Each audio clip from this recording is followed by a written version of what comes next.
tinatago yan. Sigurado ako. Well, then gather all the evidence first. Huwag pangunahan ng hustisya.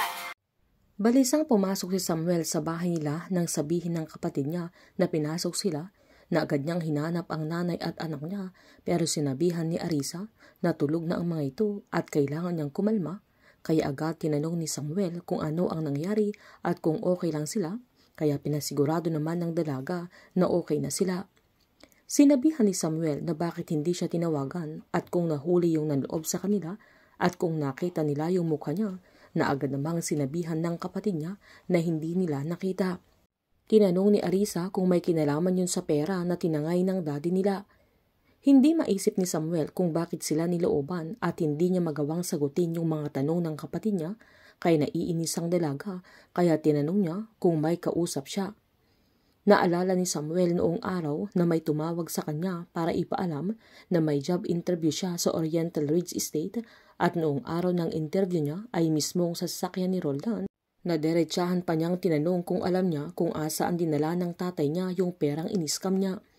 Naalala din niya yung araw na nilagay niya yung seed tray sa laptop na gumalaw yung cursor at nakita niyang nagtatawanan sila Roldan at Jacob sa kanilang opisina. Agad niyang pinagmasdan yung kisame nila pero wala siyang makita, kaya isa-isa niyang chinek yung mga ilalim ng upuan at ang mga gamit nila na nasa salas, pati ang mga nakasabit na mga photo frame, kaya mas nagduda si Arisa na agad niyang tinanong ang kuya niya kung ano ang ginagawa niya, lalo't hindi siya sinasagot ng kanyang kuya. Sinabihan ni Samuel na okay naman sila kaya wala ng problema. Tinanong ng dalaga kung anong balak niyang gawin sa pera na nakatago sa crypto bank ng kanilang ama.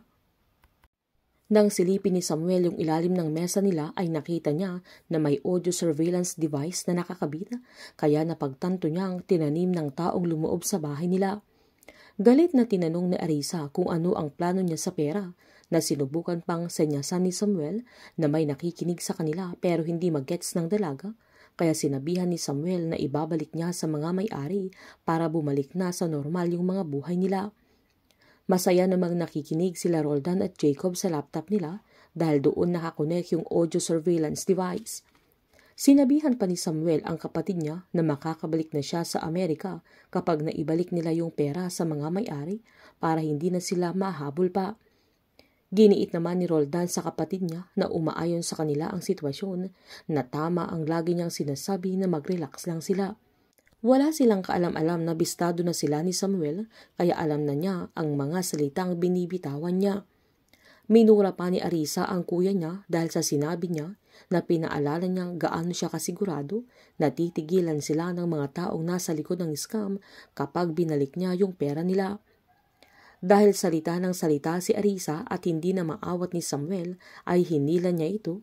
Sabay pinakita niya yung audio surveillance device na nasa ilalim ng mesa nila, kaya natulala ang dalaga, kaya agad niyang binawi lahat ng mga sinabi niya at pumabor siya sa mga sinasabi ng kuya niya na mas kinatuwa naman nila Roldan at Jacob.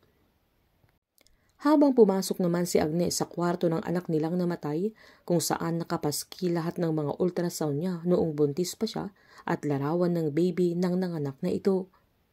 Hindi pa rin nila tinanggal yung mga gamit ng kanilang anak doon, pati ang mga crib niya, kaya pinagmasdan niya ang mga larawan ng anak nila at niyakap niya yung unan na kinuha niya sa crib, sabay humagulgol na ito, at naalala din niya yung sinabi ni Samuel na may anak siya, kaya ayaw niyang makipagtulungan sa kanila, kaya tinanong niya kung may anak siya pero hindi na ito nakasagot pa dahil hindi niya masabi na patay na ang kanyang anak. Habang busy naman si Leia ay dumating ang daddy niya na si General Diego, na siya ang nag-iisang anak ng general, na halatang na-miss nila ang isa't isa, lalo't kagagaling ni Leia sa Switzerland.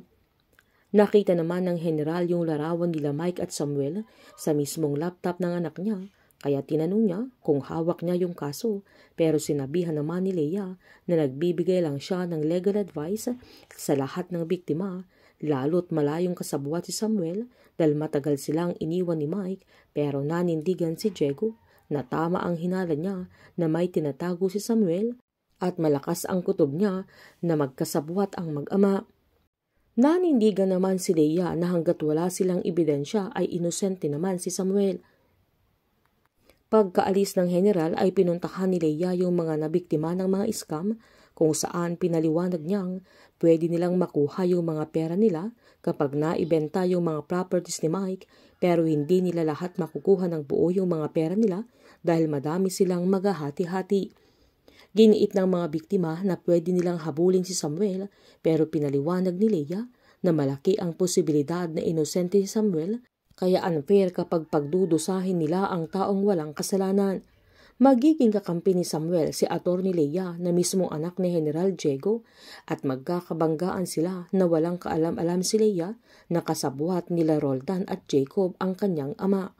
Painit ng painit ang mga tagpo, sabay-sabay po nating subaybayan ang advance episode ng Sins of the Father dito lamang po sa aking channel. Patuloy lamang po manood at mag-subscribe para ma-update po kayo sa mga advance episode.